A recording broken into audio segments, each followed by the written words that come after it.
I've made a lot of mistakes in the past 7 years of owning my floral design business. And in this video, I'm gonna share those exact mistakes with you on how you can avoid them and also make more money.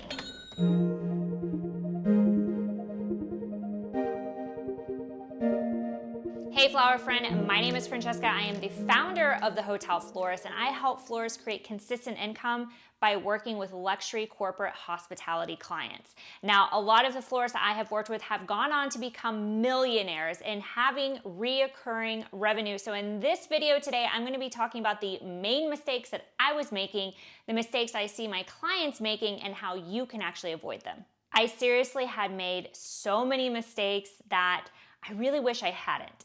At one point, I was literally thinking, wow, I would make more money sitting on my couch with my cat than what I'm currently taking home in my business. Now, don't get me wrong, like we were making money in the business, but I wasn't really having a paycheck to come home to. I wasn't really keeping profit in my business, and I didn't actually know where all that money was going. And it's not because I'm irresponsible and ordering way too many lattes. It's because I was growing so fast and I was doing a bunch of business that I thought I had to do, like weddings. So the first mistake that I was making was relying on weddings. The way that I was taught in flower school was literally, this is how you get brides, this is how much a wedding costs, this is how you hire labor for a wedding. It was all around weddings, weddings, weddings. And I thought the only people that actually paid for flowers were brides. So I was like, yeah, makes sense. And then I left flower school and I was kind of like, well, how do I get brides? How do I meet brides? How do I pitch my services to brides? And being super terrified the entire time because it's like, God forbid it wasn't the right color peach. Whatever the thing is, just weddings did not feel aligned for what I wanted to do. I felt very restrictive when it came to my talents and my skill set and my experience. I didn't really like the fact that a client was one and done. It took all that work to land a client and then you did one event with them and that was it. And it was really hard to actually charge what I wanted to charge because I was constantly getting price shopped. And obviously that doesn't feel good. It doesn't feel good when you're ghosted. It doesn't feel good when you've like poured your heart and soul into a proposal and hours of time that are just not compensated. So the number one mistake I was making was just relying on brides and relying on weddings and thinking, gosh, this is the only way that I can make money. Why isn't this working? Not really knowing there could be another way and just getting really frustrated to the point where I just didn't feel good enough to be in this industry. I wasn't like one of the big wedding florists. I felt completely out like an outsider because I didn't relate to all their wedding floristry stuff. I wasn't really caring about getting into another open house or sharing another styled shoot. Like that all seemed like a waste of money. I felt like I was literally pouring money out just trying to book brides and trying to work with wedding planners. The wedding planner would give me the price point and say, this is the price, this is the budget. And I'm like, great. And then they're like, and by the way, here's the mood board. Here's what you have to do to make that happen. Awesome, thanks. There was nothing in it for me. And so it was only a matter of time that I got really, really burnt out. I could have had such a better experience of being a florist and building my business if I would have just ditched weddings in the first place. I think you either know that you're a wedding florist or you're not a wedding florist, and both are okay. Both are required.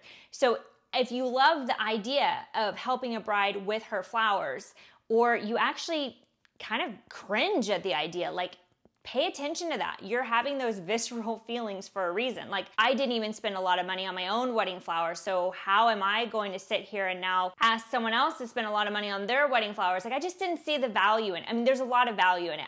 It just didn't connect with me. And if I could go back and wave a little magic wand or remind you today what mistake to avoid, it would be relying on weddings for consistent income. So the second mistake I was making, I grew too fast. I focused on fast growth. I did not focus on building a community. I did not focus on key clients that I wanted to work with. I really had this like scarcity mentality that I had to go into one market, set up, 6 months later, look for the next market. So when I started my business, it was first in Dubai, then it was in Houston, and then it was in Dallas, all within a year and a half. So my whole thing was, okay, let's open a studio. So in 2015, we had Dubai, then let's open another one. Oh, let's figure out what that is. That's gonna be Houston. Houston was 2016. Then it's like, oh, we need to quickly open another one. Then Dallas was 2017. And the idea was that we would open one and the previous one would support it. And it would kind of like this Ponzi scheme that I created for myself, but it was totally unnecessary. And so what was happening was I kept my Dubai studio because I had all these brides and I thought I had to do all these weddings. And I got to the States and I was like, you know what? I don't actually want to do weddings. There's a lot of fabulous wedding florists here and I am not one of them. So I want to be a corporate florist. Great. Okay, there's only so many corporate accounts inside Houston, so let me now go look for Dallas because now I can create synergies between the two cities. And for example, Tiffany & Co., it's not just their Houston stores. It's now Houston and Dallas. It's the entire state of Texas. It's San Antonio. And so there was a lot of strategy behind the way that I grew, but I grew really fast and it wasn't really required and it led to burnout. And a big part of that was going back to mistake number one, I was relying on weddings. So instead of focusing on one location and focusing on one niche and focusing on one type of client and focusing on one type of budget, like the market you serve, what they pay for you to do the thing, like really honing in on what you offer, I was spinning my wheels unnecessarily. It caused me severe burnout. And in the end, I ended up closing Dubai, even after a 500 table, something like that, something insane, event, and I closed Dallas. I needed to bring everything under one roof, and that was Houston. And so then we were able to really get clear on who our clients were. We set a certain annual sales goal. We only took on 10 clients for the entire year, and that's what we focused on. And it made us really clear when it came to business development and it came to the type of services we offered and what our packages looked like and how we structured things and how we hired internally and what were the systems that we needed to put in place as we scaled and automated the business to the point that I was able to work remotely and I was able to travel. And now I live halfway across the world, 6 months out of the year. Now, mistake number 3, it's probably gonna surprise you. Mistake number 3 was around the way I hired. So I was very Fort Knox with my business. And because of that, I really closed out a lot of incredible freelancers. I closed out a lot of incredible florists that wanted to come and be part of something super exciting. So for example, if I interviewed someone and I asked them what their 5-year plan was and I remotely had any spidey sense that they actually wanted to be a florist or touch a flower, they were out of here.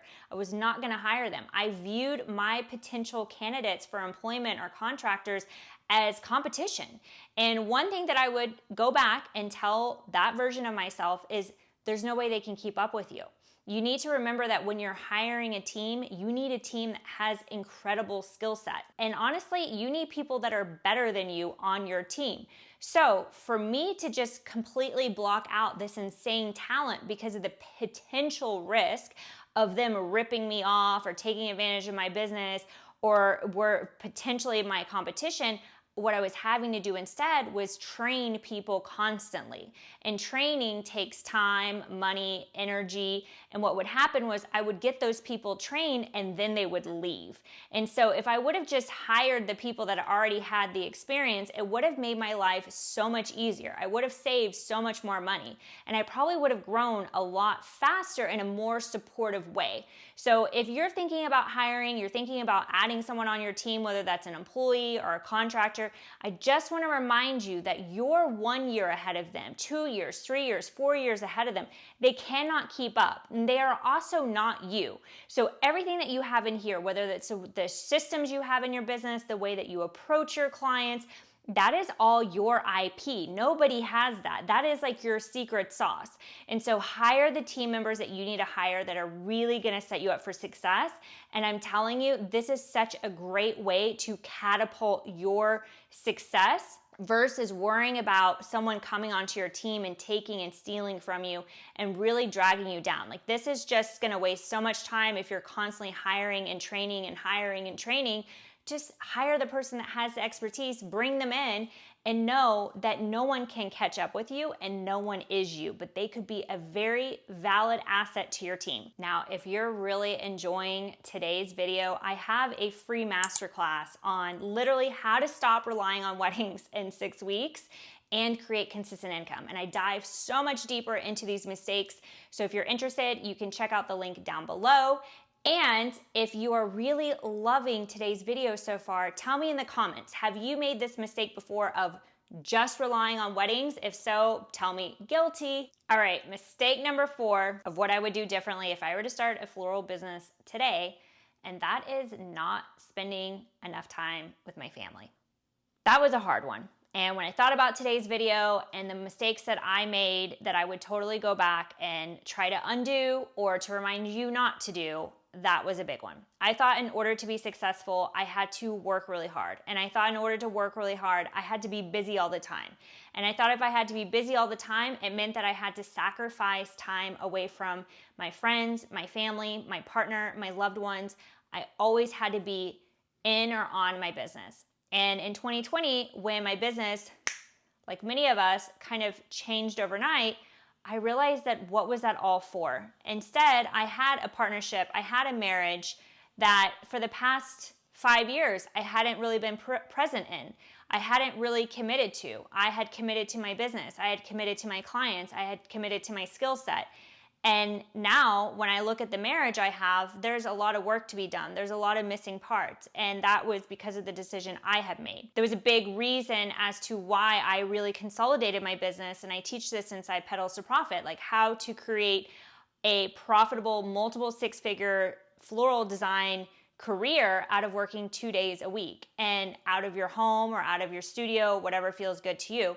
And so the 4th mistake that I made and that I would do differently if I were to start a floral business today is I would spend more time with my family. And I would carve out time to make that happen. I would create boundaries in my business. I would stop listening to industry gurus on the hustlepreneur, hustle hard, hit it hard, busy badge of honor. Like I would say, you know what? And it's actually a big reason why I stopped doing weddings.